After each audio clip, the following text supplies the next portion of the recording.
Hello, everyone. I'm Kira Phillips. Thanks so much for streaming with us. From Alaska all the way down to the West Coast, on fire. 530 wildfires burning across the country. Our chief meteorologist, Ginger Z, tells us what comes next. The World Health Organization declares monkeypox a worldwide public health emergency. 16,000 cases across 75 countries, almost 3,000 cases here at home. We'll tell you what you need to know about its transmission. And President Biden's doctor says his symptoms continue to improve significantly after testing positive for COVID. We're live here in D.C. with the latest on his recovery.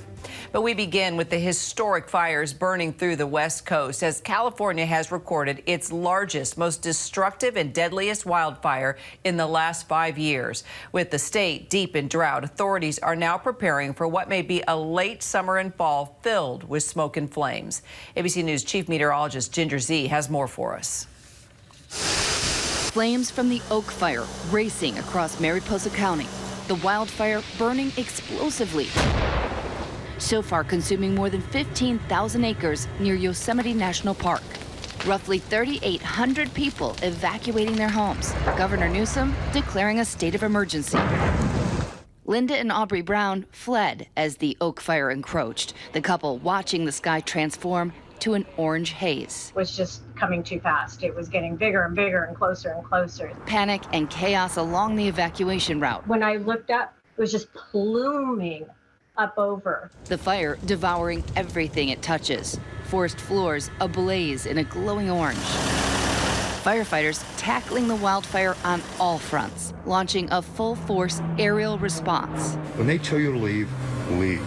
Stubbornness is the worst thing, and if it doesn't kill you, it's going to kill somebody else. The fire is so far 0% contained, and it's taken out 10 structures and damaged 5, but thousands more are threatened. The growth of this fire is pretty amazing given the fact of how quickly we had resources there. From the very large air tankers to the helicopters to the lead planes across the board. Smoke billowing into the night. And during the day, it is so thick it can be seen from the International Space Station. This time-lapse showing the growing pyrocumulus. The flames accelerated by the drought. Nearly 60% of California is in the second highest level of drought, but the Oak Fire is in that exceptional drought, the highest level. Fire officials describing unique fire behavior, group torching, where the fire builds and intensifies. Because the fuels, or the brush in the forests, are so dry, then the fire approaches and the little moisture there is pulled out, and the surrounding trees ignite from bottom up. Its impact, devastating. This newly married couple returning to their home, which is now ashes. Only a small sense of relief that a few possessions somehow survived. Oh my gosh, the cherry tree, Stephen, the cherry tree survived. Not a whole lot left of the newlywed couple's home. The washer and dryer scorched. You can see the chimney barely there, some twisted metal, but there's not a whole lot left. And in less than 3 days, other homes were taken. I'm watching this smoky sunrise turn into a haze-filled sky, and you know that this fire is still acting erratically. Part of that is going to make it, it's going to be hard to fight because it's still very warm here. We'll get into the 90s today again, but those heat advisories and extreme heat warnings go all the way up into Oregon and Washington State, where the temperatures could build close to 110 in Medford. But bringing it back here to Mariposa County, we are in exceptional drought, right? The highest level. Now, people want to know how much of climate change can be attributed to these wildfires. While you can't do each and every wildfire yet until studies come out, we can say that 19% of the current mega drought, that decadal mega drought we're in, can be attributed to climate change, and 42% of it to soil moisture reduction. That's exactly the problem here. All the fuels are parched. Kira? All right, Ginger Z, we will stay in close touch. Our Alex Prochet is also in Mariposa County, California, with an incident command center there following these wildfires. Alex, that fire now at 10% containment, right? And it's burned more than 16,000 acres. So what's happening exactly where you are? You're absolutely right, Kira. Well over 16,000 acres, but firefighters making some progress. It's now reported about 10% containment, according to CAL FIRE.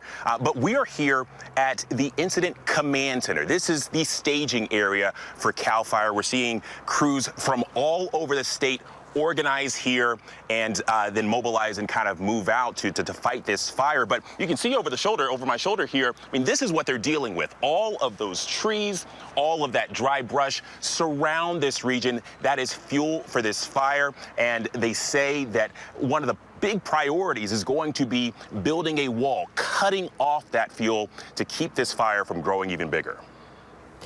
Now, you spoke with CAL FIRE Battalion Chief John Hedgie about how they are tackling this fire. What exactly did he tell you, Alex?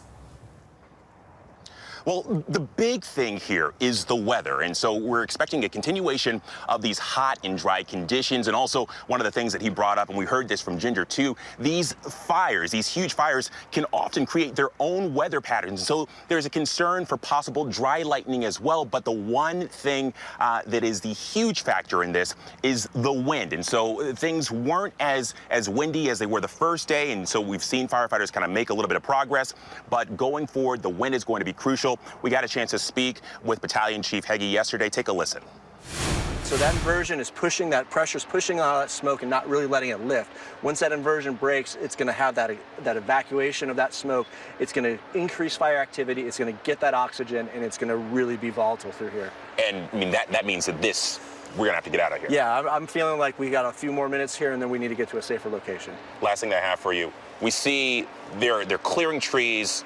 A lot of activity going behind us right now. I mean, that is part of the defensible space. That is part of building a wall, correct? Yeah, we're putting in our battlefronts. What we're doing is we're creating our battle lines right here. And what that battle line is removing that fuel. You can see the bulldozer right over my shoulder here.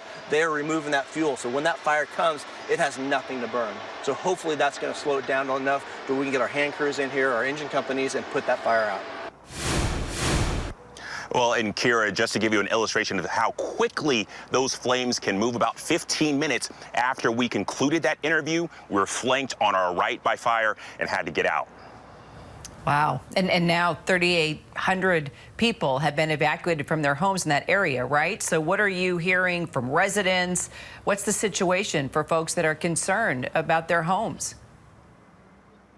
Well, there's tremendous concern and tremendous uncertainty from a lot of these residents. But keep in mind, Mariposa, it's a small community. We're talking about 17,000 residents, roughly. And so if you go to the local grocery store here, you'll see neighbors congregating and discussing like what they're dealing with. And so you have these communities, you have these neighbors that they're helping neighbors. Stories of that are emerging the last couple of days that we've been here.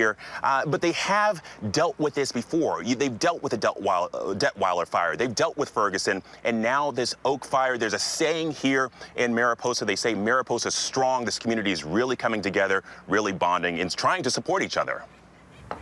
Yeah, not surprised. Alex Brachet, appreciate your reporting, Alex. Thank you.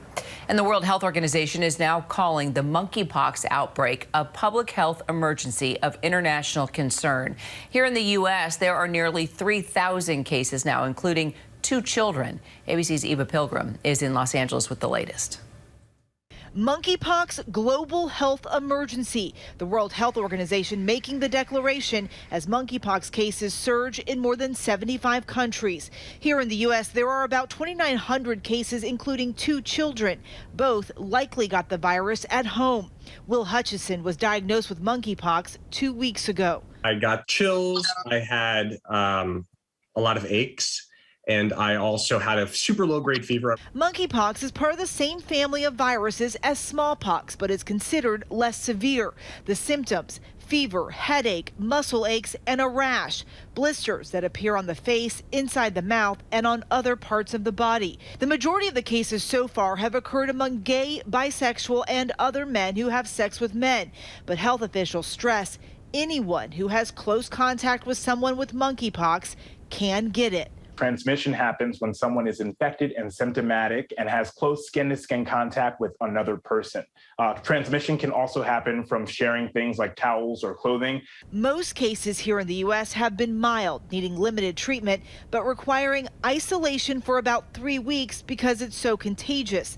The outbreak now has U.S. health officials also considering issuing a public health emergency.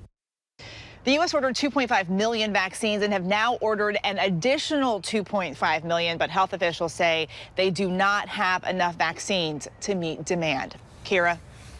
All right, Eva Pilgrim, thanks so much. And overseas outrage and frustration as Russian missiles strike the Ukrainian port of Odessa just one day after that grain export deal was made. Russia and Ukraine signing that landmark deal with the UN and Turkey, hoping to avert a global food shortage. And also new this morning, accusations that Russia is abducting and relocating thousands of Ukrainian children. Our senior foreign correspondent Ian Pannell has the latest. Alarming reports of Russian kidnapping. Ukraine's ambassador to the U.S. claiming hundreds of thousands of Ukrainians, including children, are being forcefully deported to Russia. This is a brutal violation not only of international law, but of a common decency. How can you steal our children and try to hide them somewhere in Russia? Ukrainian and American officials have been warning of the displacements for months and have called on Russia to halt the deportations, citing war crimes. First, Russia makes orphans, and then it steals those orphans, Ukrainian kids being stolen and taken and given to Russian families, potentially never to be found by their families again. Russia's countered, claiming these are evacuations from dangerous regions and that the children are traveling voluntarily. A Russian strike southeast of Kharkiv. 4 injured, 3 people still under the rubble as emergency services race to the rescue. Over the weekend, Russia attacking the strategic port city of Odessa. Videos circulating online showing the moment the port was struck. The Russian attack coming just a day after Ukraine and Russia signed a major UN deal to reopen the port and restart grain exports as global food supply fears mount. We're learning more about the 2 Americans killed in Ukraine, now identified as Luke Luzishin and Brian Young. Both died fighting in a Ukrainian unit in the Donbass region as the critical battle for the East rages. He did not make it sound like it was going good for the Ukrainians. He's a hero. Words can't express how sad we are, of course, but we are extremely proud of him, and we do have lots of words to say about that. Kira, the front lines have been fairly static for some time now in most of the country, and the American HIMARS, these mobile rocket launchers, seem to explain some of that. We're hearing them being launched repeatedly from nearby this city day and night. And what they're doing is they're targeting ammunition and logistics stores, and for now, they seem to be helped stalling Russia's advance. All right, Ian Pannell there for us in Ukraine. Ian, thank you. Now to Pope Francis and his historic trip to Canada, his first trip to North America since 2015. It's part of the church's effort to reach out to Indigenous communities and make amends for past abuses in the 19th and 20th centuries when children were taken from their families and forced to attend religious schools. Marcus Moore is in Edmonton with the latest. Pope Francis carrying the burden of a wrong he hopes to right on the very soil where decades of harm unfolded in Canada's residential school system, most of them operated by the Catholic Church.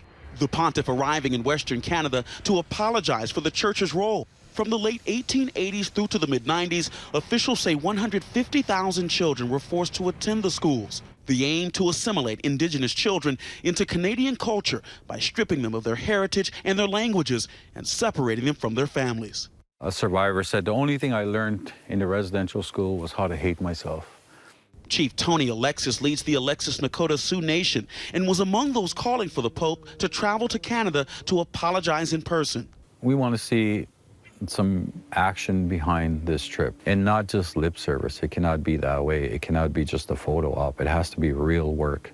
Wounds reopened just last year when more than 200 unmarked graves were discovered on the grounds of a former residential school. Dr. Marie Wilson served on the commission tasked with investigating and charting a path towards healing from the country's dark chapter. They are long gone and by much of society not even long forgotten, not even known about. And it's about the children in our midst. Kira, it will certainly be a very heavy week here in Canada as the Pope continues his tour, which is expected to go on through Friday. And as you know, there's been a lot of focus on his health. He's been suffering from knee pain, and his movements here in Canada will be limited. And he's also canceled some of his other foreign travel because of his health, but not this trip. And as we've talked about before, it perhaps signals the importance of the pontiff's role in helping to bring about healing here in Canada after so many decades of hurt. Kira. Marcus Moore, thanks so much. Well, back here in our nation's capital, President Biden's personal physician says he's on the mend after testing positive for COVID last week. Dr. Kevin O'Connor says that the president is being treated with Paxlovid and his symptoms have diminished considerably. Let's bring in once again ABC's Zareen Shaw for more. So President Biden is keeping pretty busy remotely. In fact, the White House has added a new event to his schedule today, I understand. So what's the latest? Multiple events for him, Yakira. So the latest is that the vice president and the first lady have both tested negative today. And then since Saturday, there have been 0 positive cases for the 17 people who were in close contact with the president. You mentioned he is giving those virtual remarks today. We'll hear more on his condition as well later on today from Dr. Jha and his press team. But so far, his doctor has said that he's improving significantly. This is day 4 of him being in isolation. He will be back to work on Wednesday, assuming he tests negative. And his doctor also says that he likely has the BA.5 variant. This is the one that, you know, it's so incredibly contagious. About 80% of the cases right now in the United States consist of the BA.5 variant. And then also, this is interesting, just this morning, the other Joe Manchin, tested positive as well. He sent out a tweet. He says that he tested positive for COVID-19. He is fully vaccinated and boosted, and he's experiencing mild symptoms. He says he is isolating. He's following the guidelines, and he's working remotely for the people of West Virginia. All right, as we talk about COVID, hopefully we'll be talking about the economy today as well. When we hear from the president, the Fed is expected to raise interest rates again in an effort to fight inflation. What can we expect, and how could this affect all of our bank accounts at this point? You know, it certainly could. Families have already had to stretch because of inflation. And so if the Fed raises that rate, you could see things like car loans, home loans, debt payments, business loans, all potentially go up. You know, as you mentioned, the Fed is preparing for another rate hike, possibly 0.75% to fight inflation. They've already raised that rate 3 times this year. The biggest way that Americans could potentially get hit by this is that credit card debt. That is the most expensive. The average rate is 17%, and so that will likely go higher if they raise that rate. And the key thing is just to start budgeting, to start paying off that debt, which hopefully more Americans will start doing. Always makes life easier when we can pay off our debts, that's for sure. All right, it's been a month now since Roe versus Wade was overturned. Many changes state by state since then. A lot of changes. I mean, you have states like Colorado, New Mexico that are seeing this massive influx in patients because Roe was reversed about a month ago. Now, about 9% of people who were getting abortions were already going out of state before Roe was reversed, according to the Guttmacher Institute. So you can imagine those numbers are significantly going up. And there are states that are saying that they are seeing numbers that they have never seen before. In Colorado, they're saying that the wait times are up to 1 month in some clinics, that women are having to travel incredibly far. Sometimes not even just the neighboring state. They're traveling farther than that. They've been inundated with phone calls. They've had to turn away some women. And then you've also seen some clinics relocate. Perhaps the most notable one is that clinic in Mississippi. It was the only one in the entire state. They are moving to New Mexico. Kira. Done a lot of stories on that center. Zareen, thank you so much. All right, coming up, the Secret Service texting scandal connected to January 6th. The agency now under criminal investigation. We'll talk with a former senior special agent next.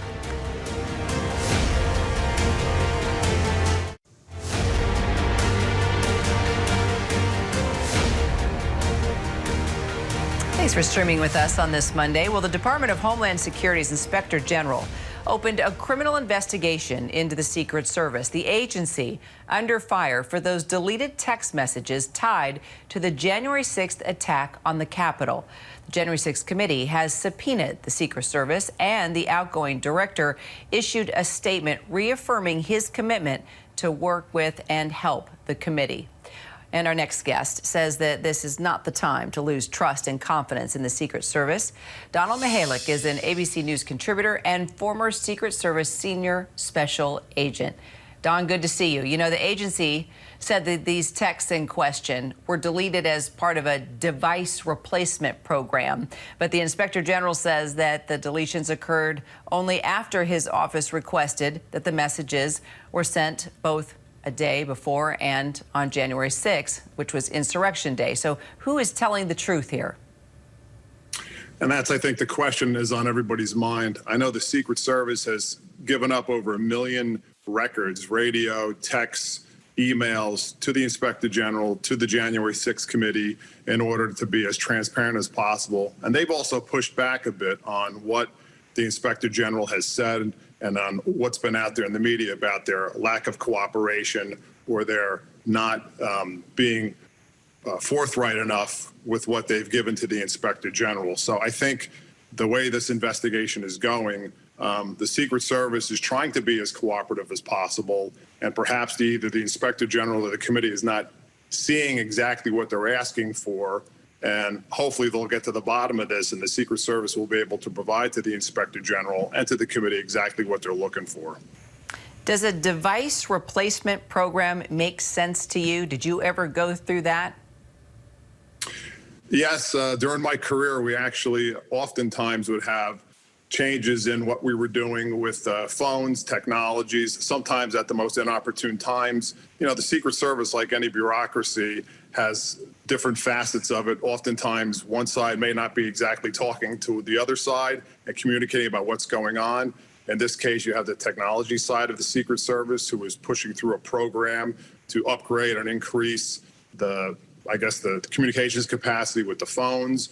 At the operations side, we're running operations. And the other key point that keeps getting missed is the Secret Service, just like every other agency in the federal government, uses third-party phone systems. When I was there, it was Verizon and Apple iPhones. So a lot of the texting and phone information is not kept in-house by the Secret Service. It is goes through Apple's system and to Verizon's system, and they're sort of become the storage location of this information. Now, maybe that's something that the Secret Service and the government writ large have to look at moving forward, so that way there's some redundancy in there and some capability to capture and retain that information that is in-house. The Secret Service has their own proprietary email system and a radio system, which is what makes it easy for the Secret Service to recover that information. But clearly, as we've seen, the texts and the phone records are more difficult for them to provide.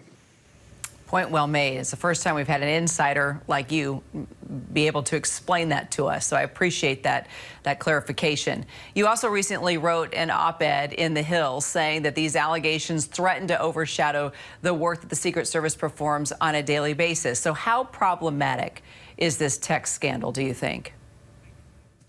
I think the way the Secret Service is being portrayed and the questions that are being raised and the fact that they have cooperated with the investigation as best as they can is something that's being missed. And, you know, the Secret Service has a forced lawful proximity to the president and to its other protectees. And part of that arrangement involves the cooperation of the protectees in order to perform the protective mission. You know, we saw 9/11 where President Bush pushed back about wanting to return to D.C. Vice President Cheney even pushed back about leaving the Situation Room when they wanted to evacuate him when the plane was inbound. So you need a level of cooperation from your protectees in order for the Secret Service to be effective.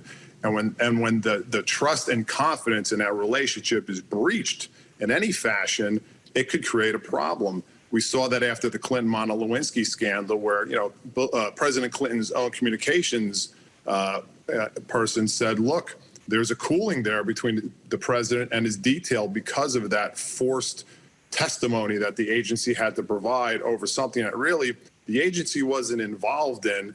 You know, the Secret Service are the gatekeepers and the protectors of the president and their protectees, but they're not the managers of their time, their activities, and what they're doing on behalf of the American people. There's plenty of other people that do that. The Secret Service fit a specific role, and I think oftentimes it gets conflated to exactly what the Secret Service should and shouldn't be doing when they're with their protectees and what the protectees, staff, and other people should be doing.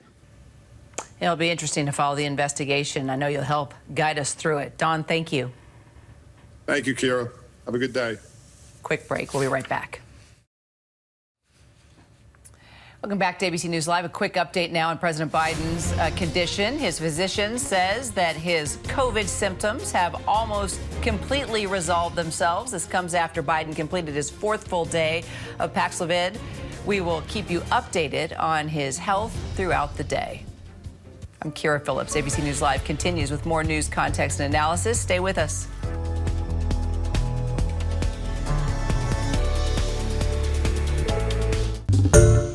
Hi, everyone. George Stephanopoulos here. Thanks for checking out the ABC News YouTube channel. If you'd like to get more videos, show highlights, and watch live event coverage, click on the right over here to subscribe to our channel. And don't forget to download the ABC News app for breaking news alerts. Thanks for watching.